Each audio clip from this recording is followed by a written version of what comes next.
Shalom. First and foremost, I want to give all praises, honor, and glory to Yahweh, Bahasham, Yahushai, Bahasham, Recha Kodash. Double honors to the elders and the apostles of Great Millstone, and peace and blessings to the elect. And today we're going to go into the book of Isaiah, the 65th chapter, subheading A Rebellious People. And in here it's, mainly going into the nature, right, the rebellious nature of Israel, but also eventually leading into the Lord having mercy, or at least why the Lord is going to have mercy on a remnant out of his people, and not the entire nation this go around. So this is Isaiah 65:1. I am sought of them that asked not for me.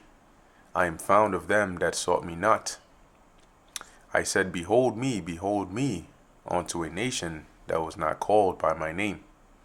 Now, this this being sought of them that asked not for him, and being found of them that sought not the Lord, applied first with the Israelite foreigners, or the quote unquote Gentiles, as they were being referred to during the time of the New Testament, or the time of Yahushai, as they had lost the way, right, and then they were considered lost.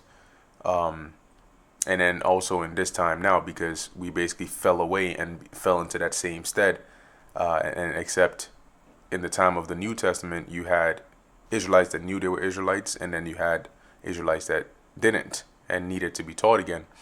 And in this time, pretty much all of us lost that knowledge, right? So in both times, you had Israelites that fit this. Now those that asked not for him, because they were Israelites and you had elect amongst them, but they didn't know the Lord. That's why they needed the Lord sent teachers and preachers amongst them to call them back to their heritage and back to their God.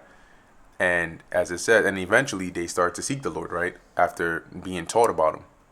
How shall they hear without a preacher? How should they call upon whom they have not believed? And how should they believe on somebody whom they have not heard? And how shall they hear without a teacher? Right? That's in Romans. I am found of them that sought me not, right? Because having gone in the ways of the heathen, right, for so long, we weren't seeking, both in that time and in this time, we weren't seeking Yahweh Ba'asham Yahushai because we didn't know to. But once the Lord opened up our eyes, right, sent out teachers to teach us, and we awoke to this truth, we found the Lord, okay, as to where originally we weren't seeking him. I said, behold me, unto a nation that was not called by my name. And these were still Israelites. They were just Israelites that were being known as Gentiles, or living in a Gentile state of mind. And the Lord said this by way of his prophets. So let's do a quick cross-reference here.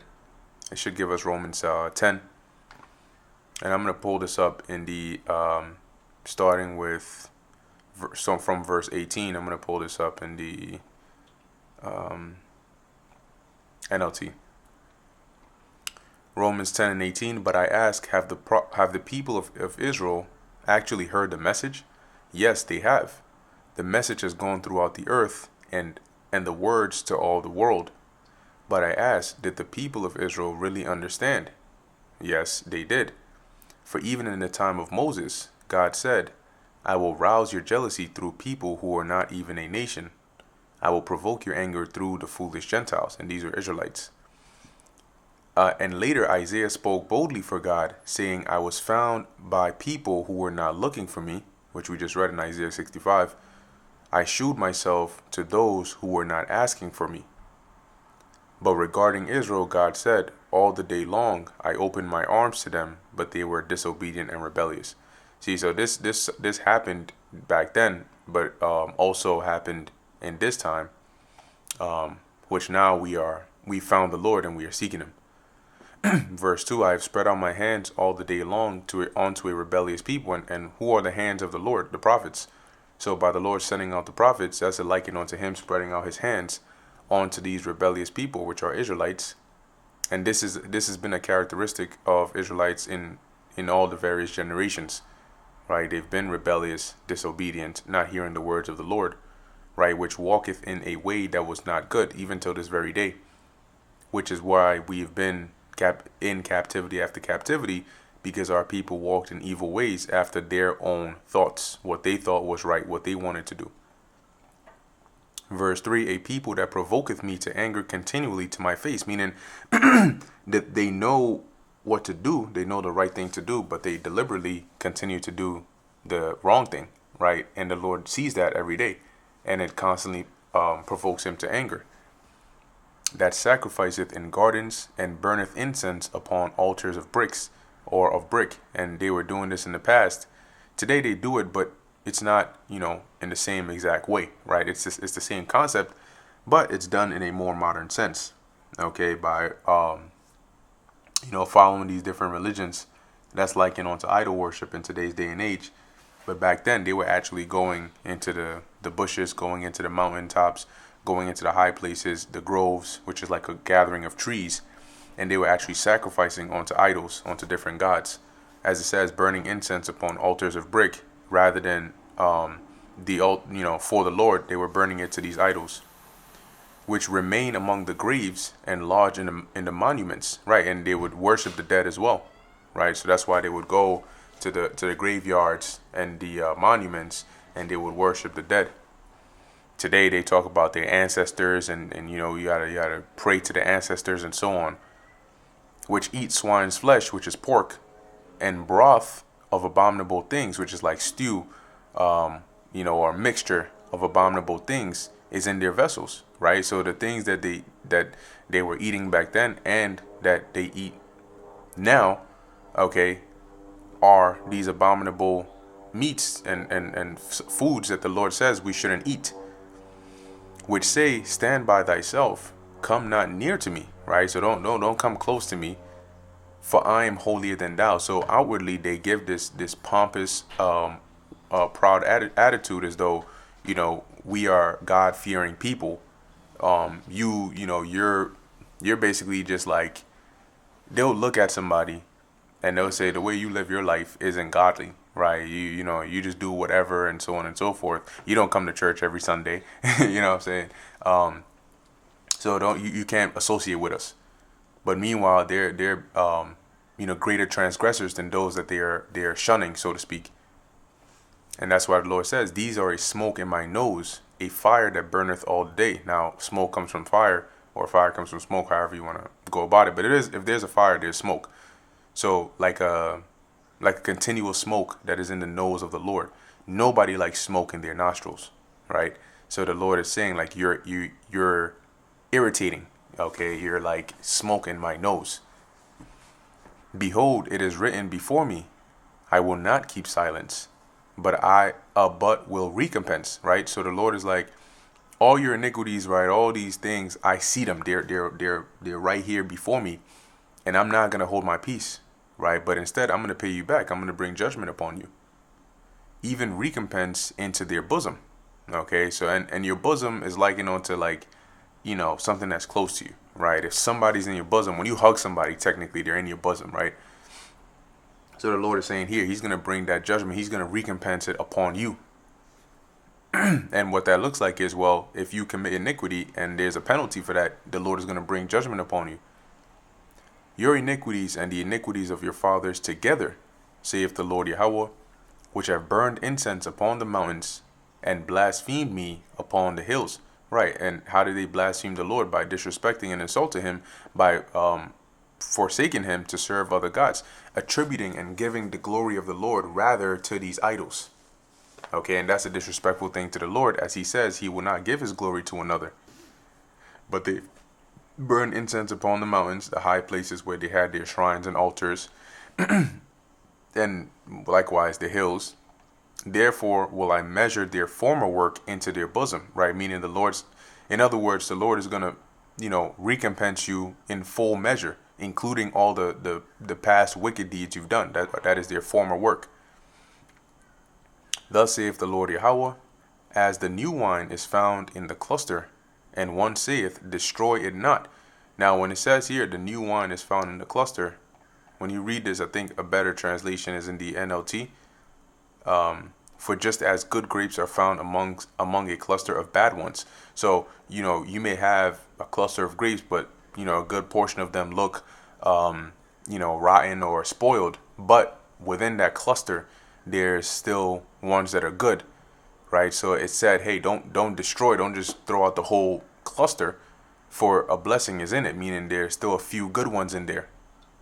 So the Lord is like, just like that, where you don't throw out all the grapes, right? Because of one, because there might be some good ones in there. So will I do for my servant's sake. So here the cluster represents the nation, and the blessing in it, which are the few good grapes, represent the elect. So the Lord is not going to throw away or destroy that cluster for the sake of preserving the good grapes in it. He's just going to separate and destroy the parts that are bad, or throw them out, and then preserve the blessing. So as he says, so will I do for my servant's sake, that I may not destroy them all. See? So rather than destroy the whole nation, the Lord is like, no, I'm going to deliver mine elect, save the good ones, and the rest of the nation is going to get judged. And I will bring forth a seed out of Jacob, and that seed, an inheritor, represents the elect, or the remnant. So out of the nation of Jacob, okay, there's going to be a remnant, the righteous, out of that seed of Jacob, that the Lord, as he said, is going to bring forth, and out of Judah an inheritor of my mountains. And mine elect shall inherit it. See? And my servants shall dwell there. So who are the servants of the Lord? It starts with the prophets, but it extends on to the rest of the believers, collectively known as the elect. Now looking at this in the NLT, right? I will preserve a remnant of the people of Israel and of Judah to possess my land. Those I choose will inherit it, and my servants will live there. Verse 10, and Sharon shall be a fold for flocks, which I believe Sharon was like a location in Israel, or in that region, that was known for like having, good pasture, you could say. And so this is basically going into like peace, right? Where you're going to have it, it's going to be a fold for the flocks, right? For the sheep.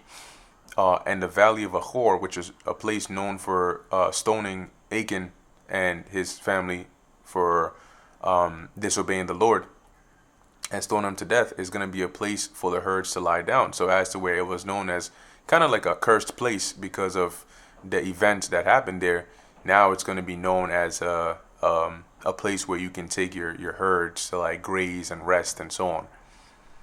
For my people that have sought me.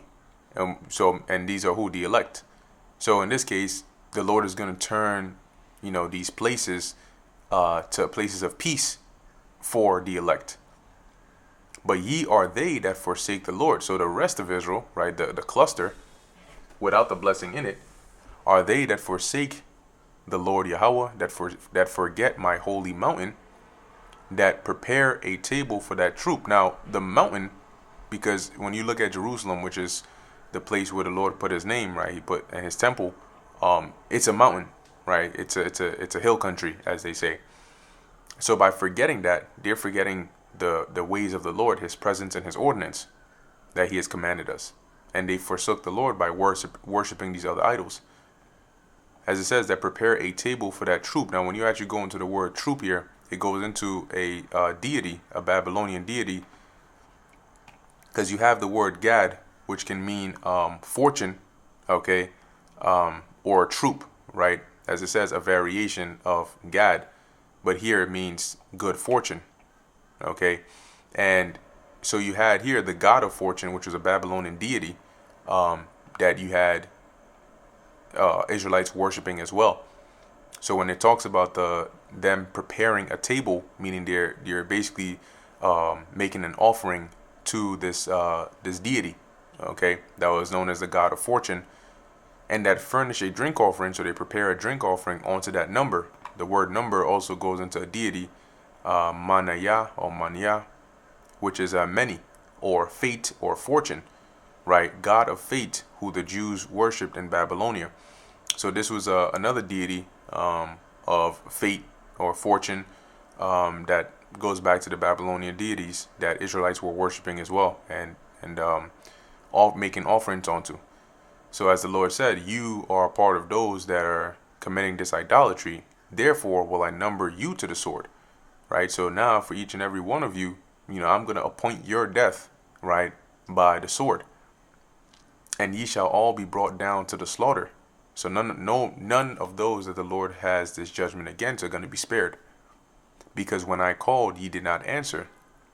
When I spake, ye did not hear. And the Lord has constantly been calling for generations, right, by way of his prophets. But instead of taking heed, Israel did not, and they continued in their evil ways, as he goes on to say. So rather than listening, you did, right, but did evil before mine eyes, and did choose that that wherein I delighted not. The Lord doesn't delight in you worshiping idols. He doesn't delight in you disobeying him. But that's what Israel wanted to do. Therefore, thus saith the Lord Yahweh, behold, my servant shall eat. Right? So as a result of this, and the Lord being long suffering, it is all going to culminate to this time when he brings that judgment, and it's going to include famines, where people are going to be starving to death. And in that time, which we're very quickly approaching now, the Lord says his servants, those that believed on him, those that have kept his word, whether teachers or, sincere believers that are of the elect, they're going to eat, but ye shall be hungry. So when there's no food and you're starving, the Lord's servant are going to be good. They're going to be eating. Behold, my servant shall drink, but ye shall be thirsty. Behold, my servants shall rejoice, but ye shall be ashamed. So when times get hard out here and it's difficult and resources are scarce, you're going to be thirsty. You're going to be looking for provisions, but you're not going to be able to find it. But the Lord is going to provide in abundance for his servants. Hence, they're going to rejoice while you're ashamed and afraid. Behold, my servant shall sing for joy of heart, but ye shall cry for sorrow of heart. Right. So on the one hand, you're starving, you're afraid, you're losing loved ones. It's a scary time, but the Lord's elect are preserved, right? And they know that the Spirit of the Lord is with them. So they're going to be rejoicing. And shall howl for vexation of spirit, because a lot of people are going to be vexed, suffering these hard times that they're going through without reprieve, without any secure, any relief.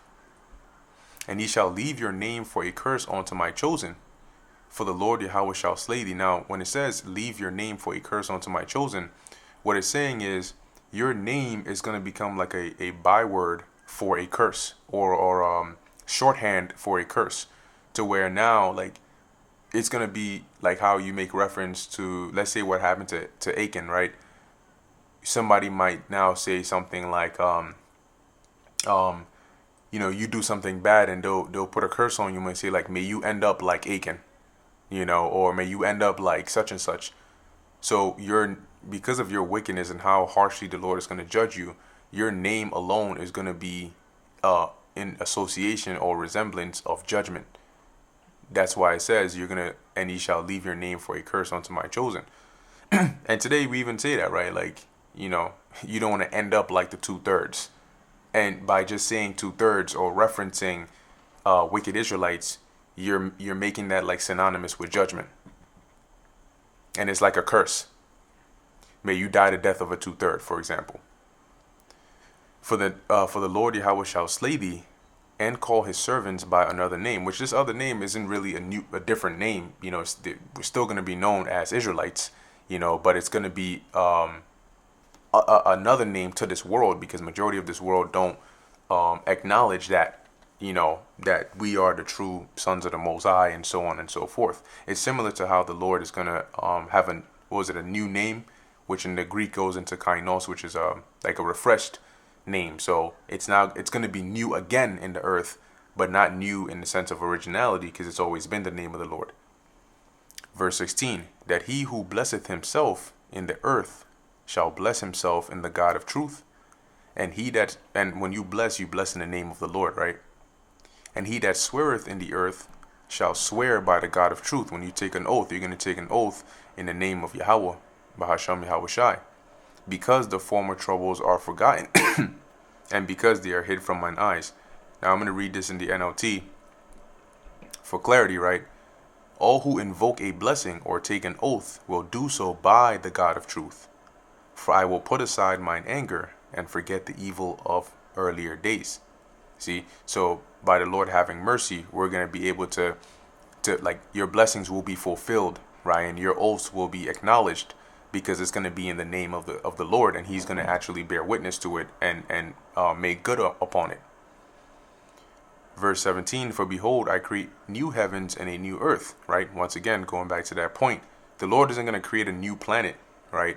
But what he's going to do is he is going to renew, as it says, the heavens and the earth, which goes into the physical sense, right? But also into the age, right? Right now we're living in a world where Esau, Edom are in heaven, meaning they're in a rulership position. But when the Lord brings them down, it's going to be a new heaven, a new rulership, but also a new age, which comes with a refreshed version of the earth and a new way of life. And the former shall not be remembered, see, nor come into mind. Doesn't mean that the actual earth won't be remembered anymore, but the former age, the things that were done in this time, in this wicked society, are no longer going to be like a memorial. They're no longer going to be considered in a high standard to where people keep it in mind. Where today you have different holidays that recollect, wicked practices, okay, or evil men. Verse 18, but be ye glad and rejoice forever in that which I create. For behold, I create Jerusalem a rejoicing and her people a joy. See? So the Lord is saying from now on, right after this point of salvation, he's going to almost like recreate Jerusalem, right? The image or the stigma associated with us will now be transformed to that of joy and peace rather than suffering and accursed. Verse 19, and I will rejoice in Jerusalem, right? And that's going to be a great day where the Lord actually rejoices in Jerusalem rather than being vexed and being upset and looking at the wickedness of our people. So for judgment, the Lord is going to bring blessing and joy in my people. And the voice of weeping shall be no more heard in her, nor the voice of crying, which this precept for this is Revelation 21st chapter, because the Lord is going to make us immortal. We're not going to suffer pain, illnesses, death, none of that. There shall be no more thence an infant of days, meaning no more will an infant die in their infant days, right, or in their infantry, so to speak. Nor an old man that hath not had filled his days, so dying young, right, and not living a full life. We're no longer going to suffer that. That's a curse. For the child shall die 100 years old. What this means is, if you die at 100 years old, like we're going to live so long that if you were to die at 100 years old, you still be considered a child, right? And that's just a symbolic way or a poetic way of emphasizing us living basically for all eternity. Like we're going to live for a very long time. That 100 years old is considered like a youth, a child. But the sinner being 100 years old shall be accursed, right? Meaning if you die, like you're a regular individual and you die at 100 years old, it would be considered like a curse. Meaning like for somebody to die at 100 years old today, you consider them to have a blessing, to have lived a long life. But with how long we're going to be living, if you die at 100 years old, that's like a child dying at like 4 or 5 years old. And you're like, damn, that's like a judgment or a curse because they didn't even get to live their actual life. That's what it's going to be like in the kingdom because of how long we're going to be living. And they shall build houses and inhabit them, and they shall plant vineyards and eat the fruit of them. See? So what this means is the curse is going to be lifted off of us. Now, we're not going to be physically building houses, but what it means is that the houses that we own or that are attributed to us, we're going to actually be the ones to inhabit them. And the vineyards and the crops and the plants, no longer are we going to work for another's benefit, right? We're going to be able to reap the benefit of our own labor. They shall not build and another inhabit. And we've been doing that for generations. In each captivity, we've built up their kingdom and they, reap the benefits even till this day. This country was built upon the hard work of Israelites, but it's not Israelites that are in ruling positions, that are ruling it, that are enjoying it. They shall not plant and another eat, for as the days of a tree are the days of my people. Now, when you look at a tree is like almost like in theory immortal, right? Because under the right conditions, without natural disasters, without disease, fungus, without it being cut down, it can pretty much just continue to live and live and live. There's some trees that are thousands of years old. See, and that's once again to a comparison or a simile or a metaphor to emphasize that we're going to live for a long time, right? Which in this case is going to be eternity. and mine elect shall long enjoy the work of their hands. So all this labor that we are laboring for the Lord, the labor of love, we're going to get to enjoy that.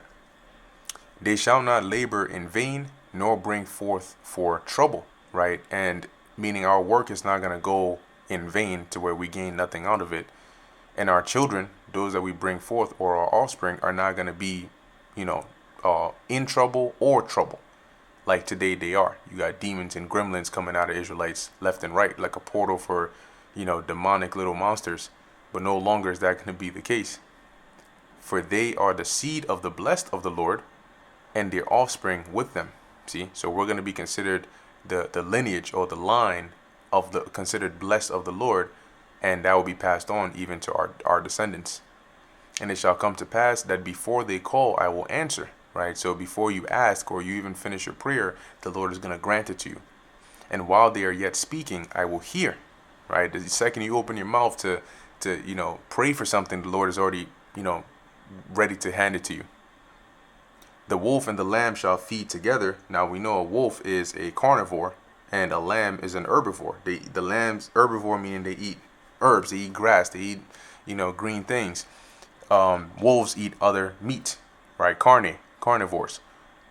But in this case, feeding together, meaning the wolf is going to eat. A wolf is going to be like an herbivore, basically. They're not going to be eating lambs and so on. And the lion shall eat straw like the bullock. So they're going to go back to being all herbivores. And thus shall be the serpent's meat. They shall not hurt nor destroy in all my holy mountain, which is going to be the dwelling place of Israel, saith the Lord Yahweh. So our place is going to be so peaceful that even the animals are not going to be killing each other and eating each other. They're all going to be in harmony and peace. Okay? And that brings us to the end of the book of Isaiah, the 65th chapter. Lord willing, this is edifying to the elect. In closing, I want to give all praises, honor, and glory to Yahweh, Bahasham Yahweh Shai, Bahasham Recha Kodash. Until next time, Shalom.